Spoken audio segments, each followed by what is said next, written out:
Makers and Finders. So cheers. Thanks Makers and Finders for letting us do our video out here. I have Dave Rouse here with me, and the reason we wanted to make this video is to kind of let you guys know what's been really happening with our offers on the buyer side, on the listing side, and then for those of you that are thinking about selling, investing, or buying, what it's really looking like here in Las Vegas. So tell us a little bit about the market. Yep. So just like the rest of the country, I guess right now is extreme shortage of inventory, a great time to sell, and could be a frustrating time to buy because there's so much competition trying to get a house, especially homes that are remodeled, that look nice, that are move-in ready. Those are really hard to get. So in every price range across the board, from inexpensive homes, starter homes, to up to luxury homes as well. There's just a shortage of inventory across the board. So I just got into contract today actually with a client that's moving here from Oregon, and he has to be in a house within a month. He's a sergeant in the military in the Air Force. He's transferring here. Yeah. And we put out 13 offers over the last 2 weeks or so, and we finally got accepted offer on our 13th one. So how was it? Why? What was happening with the offers as you were putting them out? So it's like I said, it can be a frustrating time trying to get an offer accepted. In different markets, as a buyer, you can ask for closing costs. You can ask for different things. You can negotiate on the price. Right now, pretty much you can't get a move-in ready house that's in good condition, that's remodeled, that looks really nice. You can't get it and ask the seller to pay for any closing costs or really anything, because people are paying above list price, cash above list price a lot of times, or they're even waiving the appraisal contingency. So we were putting in offers, and every single offer that we were putting in was at list price or above. And the buyer was even willing to pay $5,000 over the appraised value, whatever that comes back at. And 12 times we got outbid by somebody else. And I know you were doing a lot of strategies as far as like your... Yeah, there's a lot of different things you can do to entice the seller to pick your offer as well. We don't have time to go into detail on that, but there's different things that you can do on the offer to make it more enticing to the seller.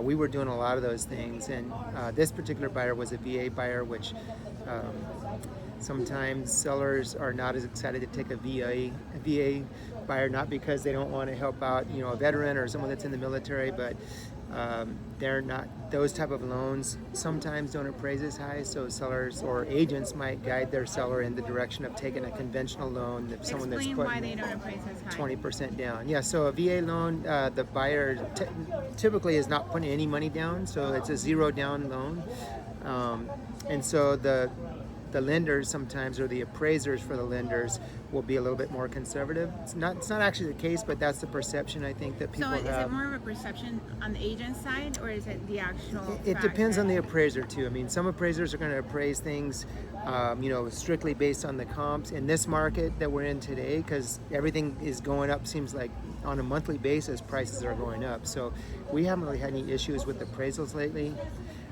but sometimes an appraiser is just going very strict by the book of how the comps and what they are, and they might not be taken into consideration in the market. We've actually had appraisals come back on a VA loan higher than an FHA on the same house. So we fell out of escrow with an FHA loan, with an FHA buyer, and then that appraisal actually stays with the house. Even though that buyer is not going to buy it, it stays with the house, so that value is going to stay. A VA loan came in and they appraised actually $10,000 higher than the FHA loans. And one appraiser might appraise the house one way, and another appraiser might appraise the exact same house a little bit differently. They have very strict guidelines that they have to go by, but a lot of times appraisers will look for a reason to give a good value to that house. Based on other factors, the market and what's happening, and the fact that 28 people put a bid on that house and 25 of them were all over list price.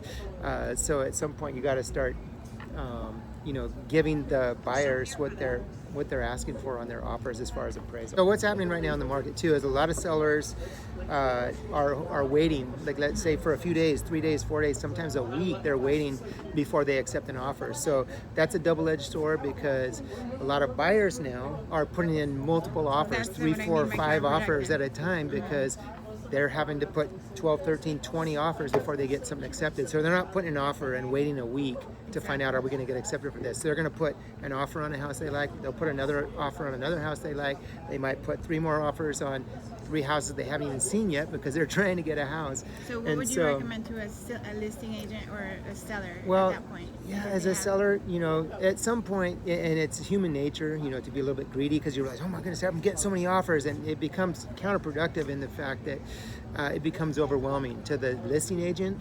Because by the time you're getting 25, 30 offers, you know, in some parts of the country, people are getting 100 offers on a house. So how can you really differentiate between that many offers? At some point, a house is only going to, or it will only appraise at a certain value. So it's not really doing any good unless somebody has money in the bank and they're willing to pay over the appraised value, or they're going to give you a cash offer. There's a lot of things that are going on, but it can be frustrating. But the bottom line is, and the other thing is too, it's good to work with a realtor that's actually doing the comps, that knows the areas, that knows, you know, how will this actually even appraise at what we're offering.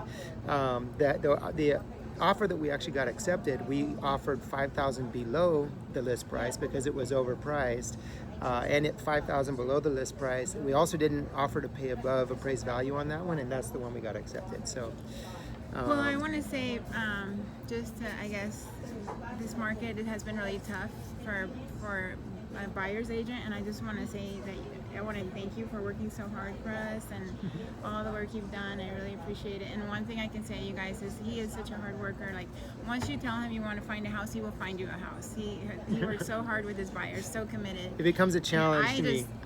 That's why I actually like work with prospecting and working with sellers, because I feel like you have to have the type of personality to be able to go out there and help a buyer and look all over the place. You've been doing videos for people and everything, so it's fun, but it can get very stressful at times as well. But definitely, it's a challenge and something that we're up to the challenge. So. We're the Rouse Group, and we are your realtors, so give us a call. Don't forget to subscribe to our YouTube channel, and we look forward to working with you.